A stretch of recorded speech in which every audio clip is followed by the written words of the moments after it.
विवेक एक साहसी लड़का था। वह नए नए स्थानों को देखने का शौकीन था। एक दिन वह पहाड़ों की यात्रा करते हुए एक अनजान गांव में पहुंच गया। गांव बेहद शांत था। न कोई इंसान दिख रहा था, न कोई आवाज। पेड़ हवा में झूम रहे थे और टूटी फूटी झोपड़ियां वीरानी का एहसास करा रही थीं। विवेक को अंदाजा नहीं था कि यह गांव जिंदा लोगों का नहीं, मरे हुओं का गांव है। शाम का समय हो चुका था। सूरज की आखिरी किरणें पहाड़ों के पीछे छुप रही थीं। अचानक विवेक को ढोल नगाड़ों और शहनाई की आवाज सुनाई दी। उसने सोचा, शायद किसी की शादी हो रही है, चलो देखता हूं। आवाज का पीछा करते हुए वह गांव के बीचों बीच पहुंचा, जहां एक बड़ा आंगन फूलों और लाइटों से सजा था।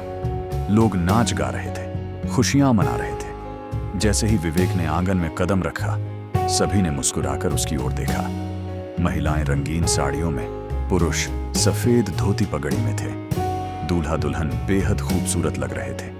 विवेक को लगा जैसे वह किसी पुराने जमाने के मेले में आ गया हो, परंतु एक हल्की सी बेचैनी उसके दिल में उठने लगी। ये लोग कुछ ज्यादा ही चुपचाप और अजीब तरह से मुस्कुरा रहे थे।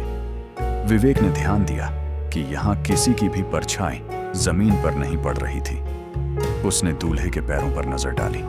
वे पीछे की ओर मुड़े हुए थे। उसके शरीर में ठंडक दौड़ गई। वह कुछ समझ पाता उससे पहले हवा का एक ठंडा झोंका आया और चारों ओर की रोशनी धुंधली होने लगी। लोगों के चेहरे धीरे धीरे बदलने लगे। किसी की आंखें लाल हो गईं, किसी के दांत लंबे और नुकीले हो गए। महिलाओं की लंबी साड़ियां सफेद हो गईं और उनके बाल हवा में उड़ने लगे। वे चुड़ैलें थीं।